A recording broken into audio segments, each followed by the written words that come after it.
It's that Z2 no, she my flow. Yeah. It's that Z2.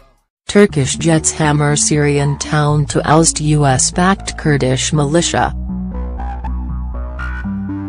Turkish airstrikes pounded the Kurdish-held region of Afrin in northern Syria on Saturday, killing at least 8 people, according to a statement released by the Syrian Democratic Forces (SDF) General Command. The airstrikes targeted at least 100 locations, the SDF statement said, adding that 6 civilians were killed and 13 people were wounded. The military offensive is likely to sharpen tensions between Turkey and the United States, which supports and openly arms Kurdish militias fighting ISIS. The SDF is made up of a number of local rebel groups but mainly from Kurdish militia of the People's Protection Units, YPG. Turkey said it launched Operation Olive Branch Saturday to target terrorist organizations including YPG forces. Turkey has long fought Kurdish unrest in the southeastern part of the country. It's determined to prevent the establishment of a Kurdish state across the border in Syria and has used military force in the past against Kurds and ISIS in the northern part of the neighboring country. Explosions were heard as jets swooped over Afrin, and Turkish-backed rebels from the Free Syrian Army (FSA) began entering the town, according to Anadolu Agency, Turkey's state-run outlet. Residents and activists also reported airstrikes in the region.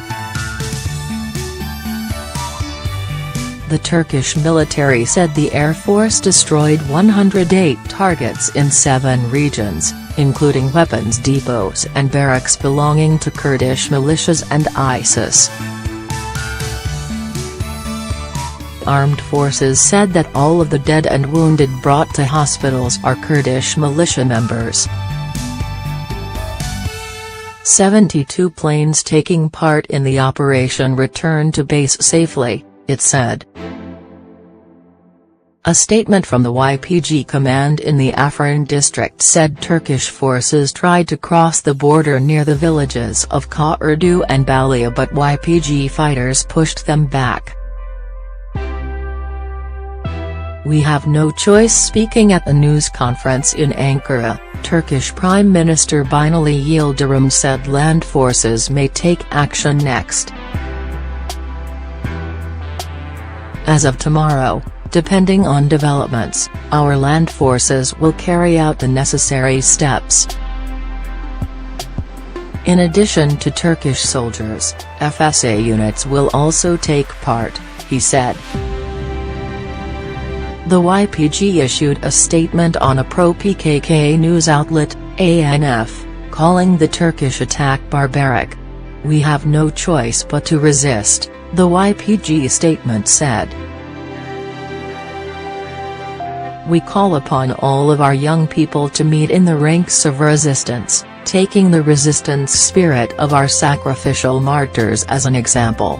Turkish Foreign Affairs Minister Mevlut Cavusoglu said in a tweet that the operation isn't targeting civilians and innocent Syrians, just terrorists. He told a news outlet that the Syrian government was informed of the operation in advance, but the Syrian government, speaking through the state-run news agency SANA, said it wasn't notified. Earlier Saturday, Turkish President Recep Tayyip Erdogan said the military offensive is in its early phase. He said forces will next move on the Syrian town of Manbij, east of Afrin, on the Turkish border.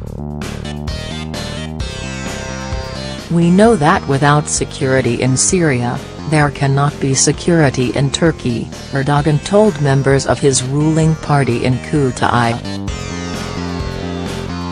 Report: Russia to back Syria at UN. Washington has been concerned about a Turkish military incursion and called on Ankara to refrain from launching one. The focus needs to be on ISIS, State Department spokeswoman Heather Nauert said this week. Turkish forces said they are targeting ISIS as well as Kurdish militia in Afrin. The operation is being carried out within the right of self-defense and with respect to Syrian territorial integrity, the armed forces said in a statement. The Turkish Foreign Ministry is briefing the heads of mission of the United States, Russia and Iran in Turkey on the latest developments in Afrin, Anadolu reported. The SDF said Russia bears responsibility for the attack on Afrin. We know very well that the Turkish army wouldn't have carried out the attack without the agreement of the international powers, headed by Russia, the SDF statement said. Therefore, as we hold the Turkish occupation responsible for these attacks, we also hold Russia responsible for these attacks and for any massacre of civilians. Russia will back the Syrian government diplomatically and support a demand at the United Nations for Turkey to stop its military operation, Moscow's state-run RIA Novosti quoted a senior lawmaker as saying.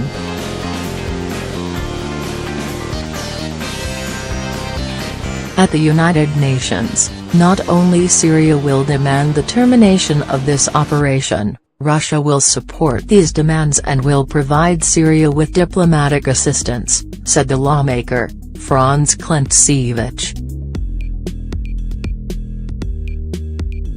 The Russian Foreign Ministry called for restraint Saturday.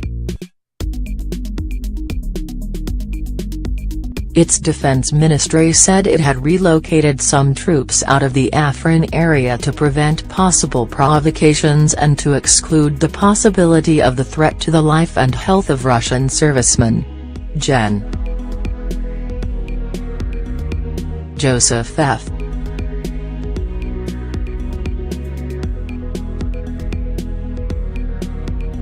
Dunford Jr., chairman of the U.S. Joint Chiefs of Staff, spoke by phone Saturday with his Russian counterpart, Gen.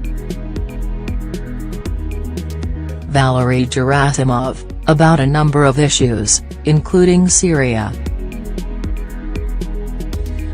Both leaders recognized the importance of maintaining regular communication in order to avoid miscalculation and to promote transparency in areas where our militaries are operating in close proximity, a Joint Chiefs spokesman said.